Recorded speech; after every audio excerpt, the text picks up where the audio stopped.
Il faut savoir que nous allons quitter un jour ou un autre cette vie d'ici-bas.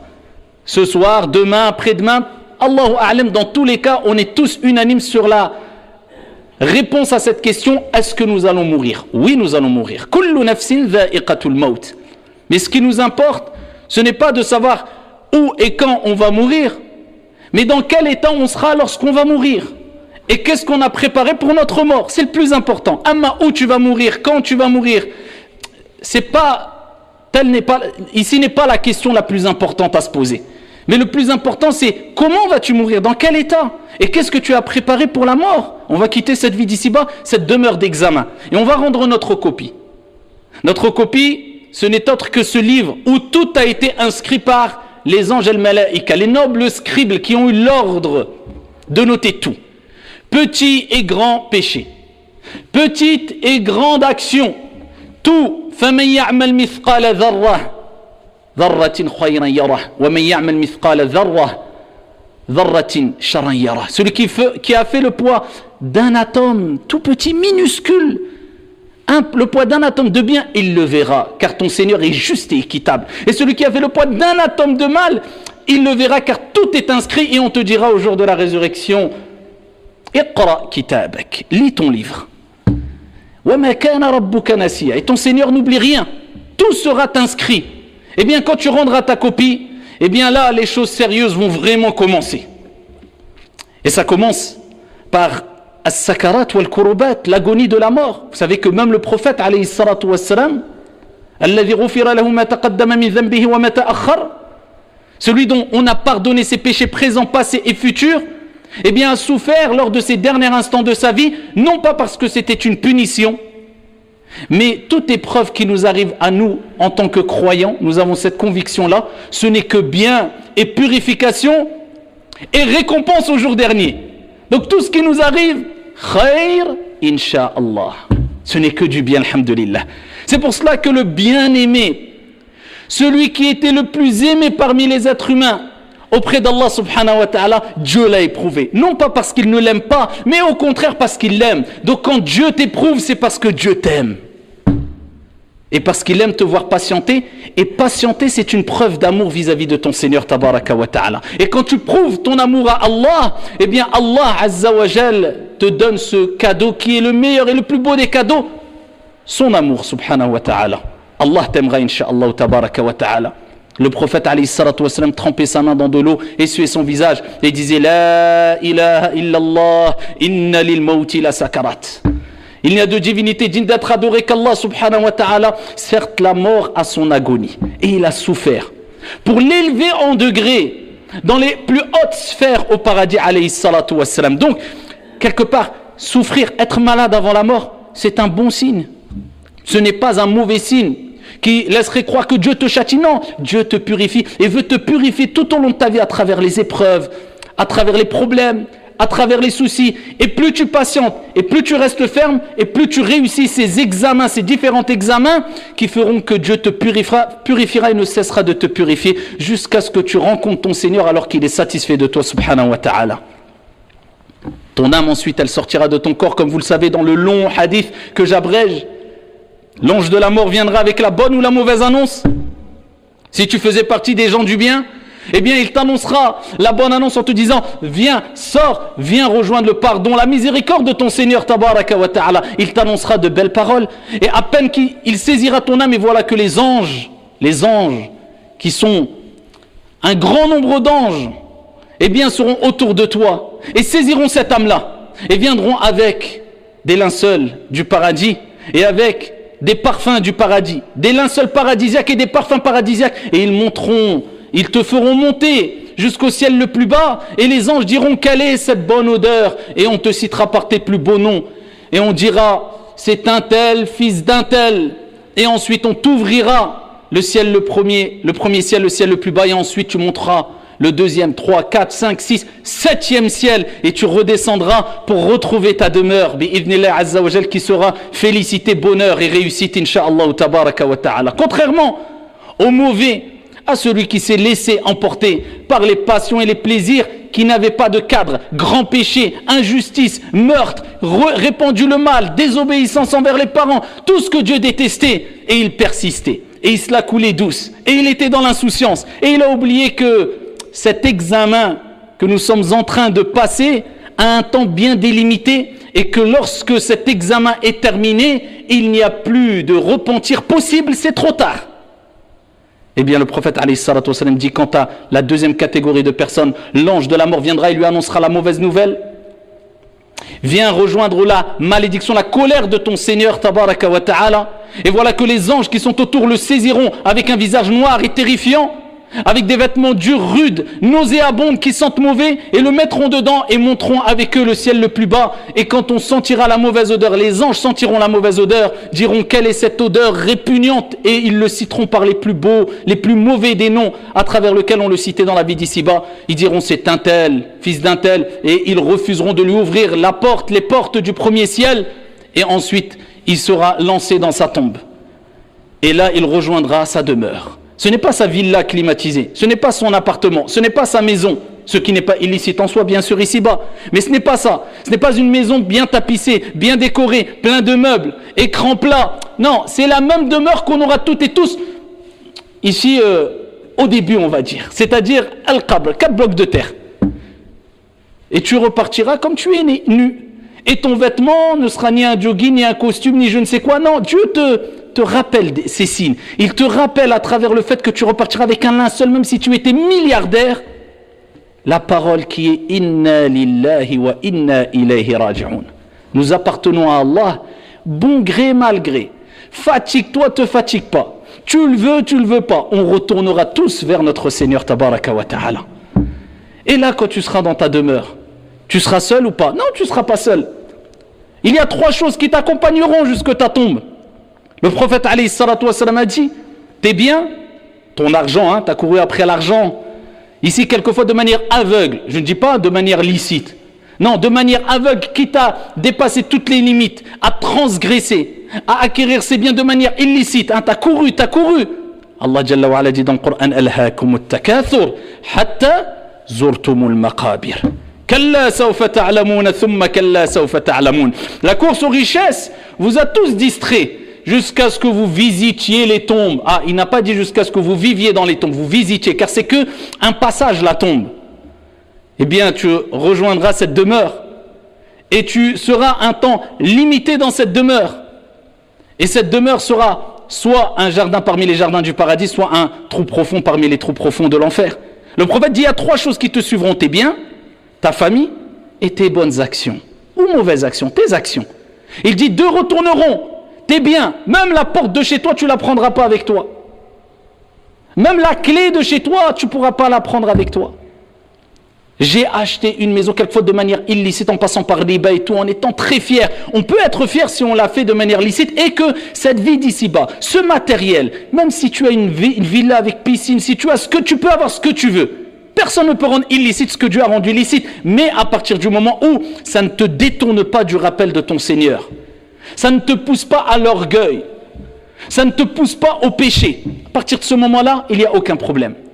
Mais des gens qui sont prêts à transgresser tout pour avoir des grandes demeures, ils pensent que c'est l'objectif suprême. Pensez-vous qu'ils ont pu prendre avec eux ne serait-ce que la clé de chez eux? Les biens repartent, le prophète a dit. Tout ton argent, tes biens, tu prendras rien. C'est tes héritiers, ils vont peut-être se disputer, peut-être même se disputer pour les avoir alors que tu as travaillé toute ta vie pour cela. Combien de milliardaires arrivent à 70 ans, 80 ans, 90 ans, ils sont milliardaires, ils n'ont pas profité du tiers de ce qu'ils ont. Et après, vous voyez que ce n'est pas un objectif suprême, ou ce n'est pas un objectif ici unique à atteindre dans cette vie d'ici-bas, c'est simplement un moyen pour pouvoir vivre, s'épanouir si tu veux, mais ton objectif suprême c'est la demeure de l'au-delà. Si tu as compris cela, profite de cette vie d'ici-bas, la haraj, il n'y a aucun problème. Vis, amuse-toi, profite. Si tu as compris la règle que j'ai précitée, ou que j'ai citée précédemment, c'est bon, il n'y a pas de problème. Eh bien les biens repartiront, la famille repartiront. Tes amis, tes frères, ton épouse, ton époux, ton père, ta mère, les avocats, les juges, personne ne pourra t'aider. Tout seul avec tes actions. Tes actions, bien sûr tes actions. Quand tu seras dans ta tombe, le prophète alayhi salatu wassalam a dit, les gens de bien verront une personne, un homme au beau visage resplendissant. Et ils diront, mais qui es-tu? Tu n'inspires que le bien. Mais dis-moi qui es-tu? Et il dira, je suis tes bonnes actions. Je suis ton hajj. Je suis ta prière à l'heure. Je suis ta prière de l'fajr à l'heure. Je suis tes aumônes. Je suis ton bon comportement. Je suis ta modestie. Je suis tes qualités que tu avais ici-bas. Je suis ta piété. Eh bien, Allah subhanahu wa ta'ala va représenter tes bonnes actions à travers un homme qui va t'annoncer la bonne nouvelle. Allah. Contrairement aux mauvais, le prophète alayhi salatu wassalam fi sahih dit, les mauvais verront un homme qui sera terrifiant. Imagine-toi, dans ta tombe, le noir, 4 blocs de terre, en plus. Eh bien, tu vois une personne terrifiante. Et il dira, mais qui es-tu? Tu m'inspires que le mal, tu me fais peur. Et il dira, je suis tes mauvaises actions. Tu ne te souviens pas, les péchés, az-zina, le haram, la tricherie, la tromperie, le mal, la médisance, la calomnie, les grands péchés, tout ce que tu faisais de mal et on t'exhortait, eh bien c'est moi maintenant. Et voilà, tu me trouves devant toi. Et il annoncera la mauvaise nouvelle. Et il sera dit au bon, préparez-lui un lit parmi les lits du paradis. Et étendez sa tombe, et il sera dans un jardin parmi les jardins du paradis. Et le bon dira, Ya Allah, fais venir le jour dernier, j'ai hâte de rencontrer mes bien-aimés, ma famille et mes proches. Et pour lui, ça sera très court, la période dans la tombe. Amma l'autre, eh bien ici, eh bien il criera au désespoir. Et on dira, amenez-lui un lit de l'enfer. Wal'iyadhu billah. Et il vivra, et nous vivrons tous d'ailleurs, ce qu'on appelle la compression dans la tombe. Le prophète alayhi salatu wassalam a dit, toute personne vivra, aura, ressentira la compression dans la tombe. Une compression. Tu vas te sentir ici comprimé dans ta tombe. Allahumma sallim sallim. Tout le monde. Pieux, vertueux, bon, mauvais, tout le monde. C'est pour ça que le prophète a dit, je n'ai jamais vu quelque chose de plus terrifiant que la tombe. Et la tombe est la demeure d'épreuves. C'est une demeure aussi, et c'est des épreuves. Mais des épreuves difficiles. Des épreuves où tu ne pourras pas dire je me repens. Ou, oh, non, c'est trop tard. C'est simplement tu payes la facture maintenant. Ça y est, tu as ta note. Et tu prends et tu ressens les conséquences de ta note. La note de ton examen. Est-ce qu'elle est bonne ou pas? Est-ce que tu t'es contenté de la moyenne ou pas? Est-ce que tu t'es contenté d'exceller ou pas? Est-ce que tu t'es contenté d'être le plus mauvais ou pas? Il a akhiré. La compression dans la tombe. Certains savants ont dit que la compression pour les croyants, les pieux, les bons, les vertueux, ne sera une compression qui correspond en donnant une image d'une personne qui te compresse, qui te serre dans ses bras quand il ne t'a pas vu depuis longtemps. Donc en fait, c'est une compression chaleureuse. D'autres ont dit non, ça sera une compression tout simplement, comme le prophète alayhi salatu wassalam a dit, mais pour le croyant bon et vertueux, eh bien cette compression sera très brève. Contrairement à l'autre catégorie de personnes, le mauvais, la compression durera jusqu'au jour dernier. Allah subhanahu wa ta'ala ne dit-il pas dans le Coran Hatta idha ja'a ahadahumul maut qala rabbi irji'un la'alli a'malu salihan fima tarakt kalla innaha kalimah huwa qailuha wa min wara'ihim barzakhun ila yawmi yub'athun. Et lorsque la mort frappe l'un d'entre eux, il dit Ya Allah, remets-moi sur terre, accorde-moi un délai. Je m'excuse, pardon, j'ai compris, j'ai vu maintenant, accorde-moi un délai. Kalla innaha kalima. Allah dira, mais non, ce n'est qu'une parole vaine. C'est trop tard. Combien de rappels tu as eu dans la vie? Des dizaines, des milliers, des millions de rappels. Et tu t'entêtais. Je ne parle pas de ceux qui pêchent et qui se repentent et qui font des efforts. La miséricorde de Dieu dépasse sa colère. Non, ceux qui persistaient, ceux qui niaient, ceux qui banalisaient le mal. Là, c'est problématique. Allah, il dit, et derrière eux, une barrière. C'est le monde intermédiaire. Jusqu'au jour où ils seront ressuscités, présentés devant Allah, c'est-à-dire la tombe. Là, maintenant, c'est trop tard. Et là, tu seras interrogé, comme vous le savez, dans votre tombe. Man rabbuk ma dinuk. Quel est ton Seigneur? Ceux qui ont vraiment aimé Dieu diront Rabbi Allahu haqqa. Mon Seigneur est réellement Allah. Parce qu'il n'a pas adoré Dieu par tradition, mais par conviction et sincérité et conformité. Il n'a donné aucun associé à Allah subhanahu wa ta'ala. Il a voué un culte exclusif à son Seigneur. Celui-là dira Rabbi Allahu haqqa. Quelle est ta religion? Parce qu'il a appliqué l'islam. Il dira ma religion c'est l'islam. Il a vécu avec l'islam. Ce n'était pas des paillettes, ce n'était pas une mode, mais c'était vraiment des convictions. Et il montrait à travers son bon comportement son appartenance à l'islam. Il n'y avait pas de grande contradiction. Que dis-tu de cet homme qui a été envoyé, Mohammed? Il dira Mohammed est mon envoyé. Mohammed alayhi salatu wassalam est le dernier des envoyés. Pourquoi? Parce qu'il a suivi la voie du prophète, l'exemple, la méthodologie, le comportement du prophète Mohammed alayhi salatu wassalam. Contrairement à l'autre qui dira, comme le prophète a mentionné dans le hadith, il dira j'ai entendu parler.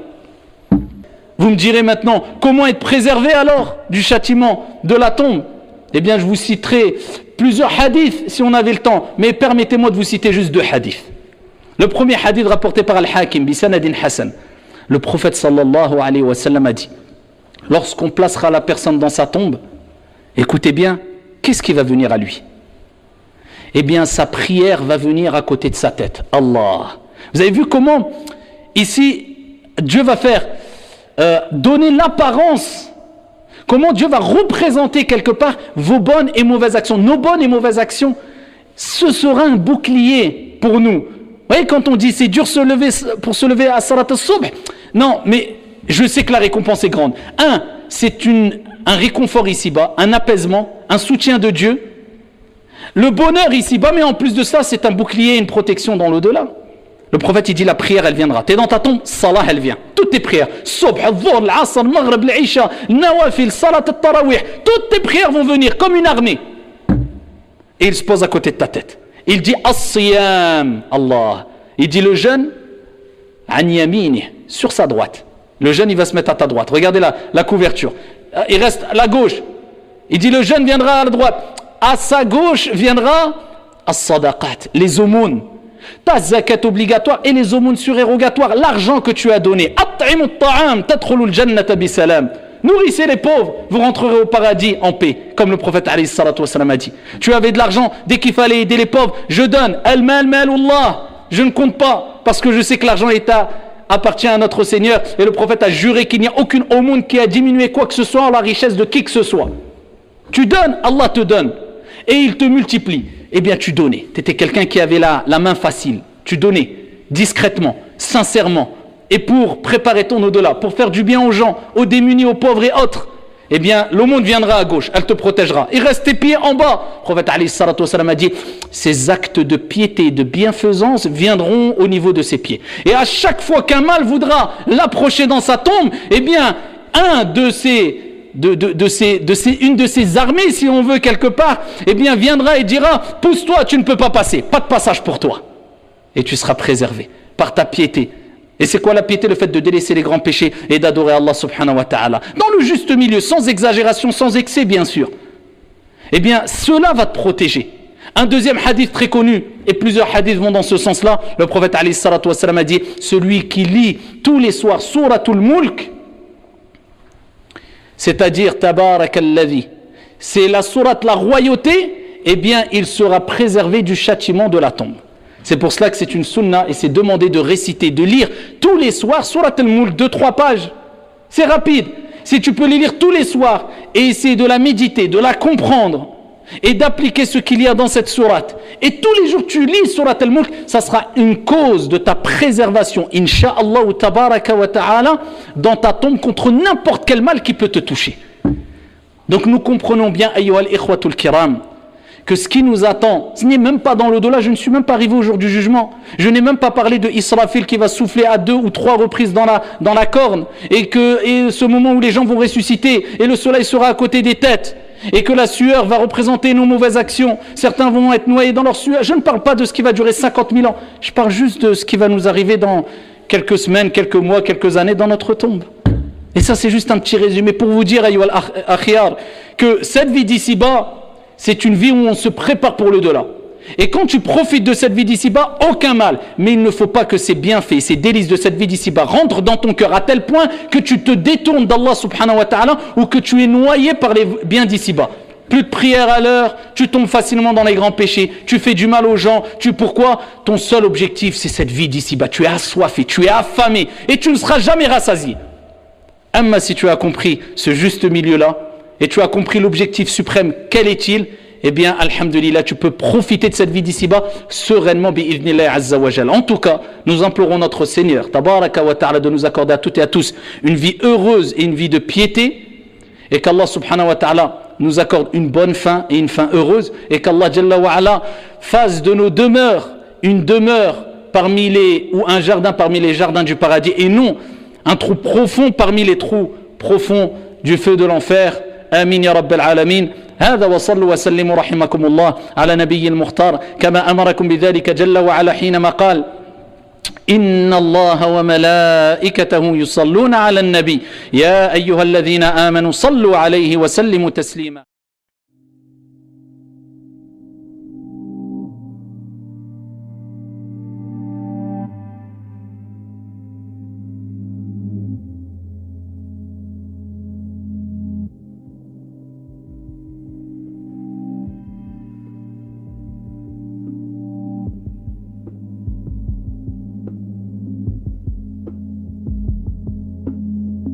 I sent my name into the void.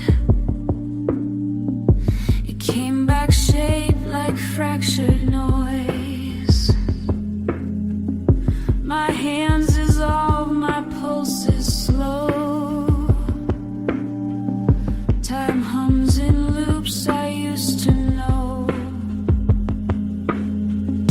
Stars don't blink, they stare me down.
Misaligned.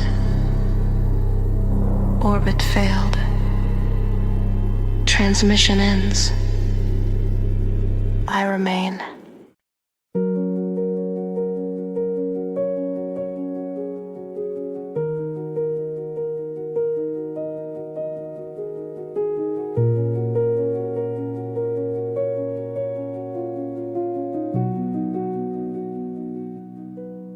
The door is closed, the world's outside. We breathe in whispers, we never hide. The air remembers what we've been. In the room we don't exist in. No clocks, no names, no rules to break. Just hearts pretending they're awake. If love's a crime, we serve it here in silence, safe and crystal clear. In the room we don't exist in, we're alive, though the world can't listen.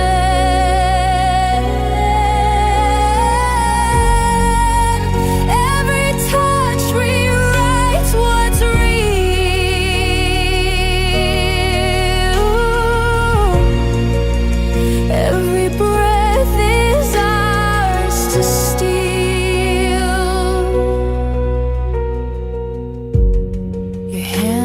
light, but heavy too.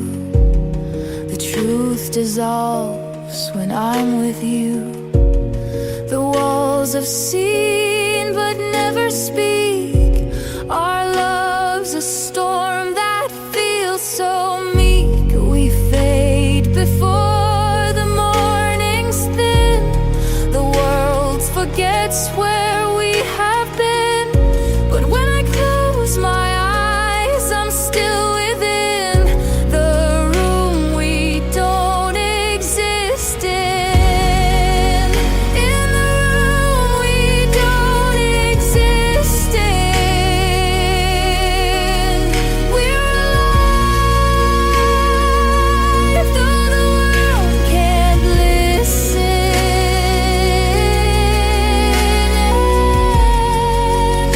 Every touch rewrites what's real.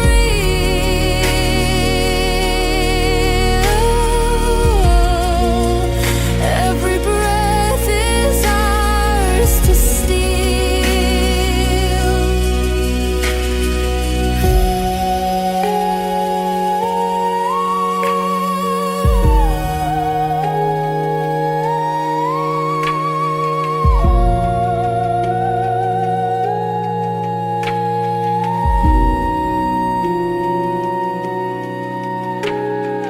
hang drum echoes soft and slow like raindrops in a dream shadow. Piano weaves what words can't say, and cello cries the night away. When daylight calls, we fade, we dim, but love still hums beneath our skin. And when I dream, you draw me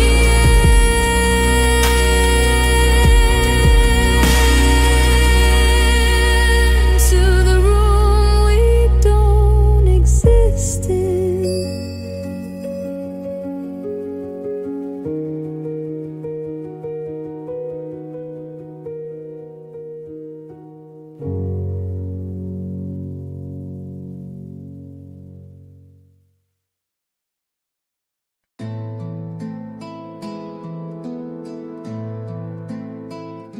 The wind in whispering your name through every night, it sounds the same. 1,000 miles, yet I can hear your voice that calms my every fear. I see your hands in morning light. They held my dreams, they shaped my life. The world is cold, but I still find your lullaby within my mind. Mother's voice in the wind, calling me home again. Through the noise of the world outside, your song still echoes deep inside. Though I'm far, I still begin with mother's voice in the wind. I chase the days, I cross the sea, but still your breath comes back to me. Each gentle breeze, each fallen leaf carries the love you left in me. The city hums, the stars grow dim, but I can feel you from within. Your words like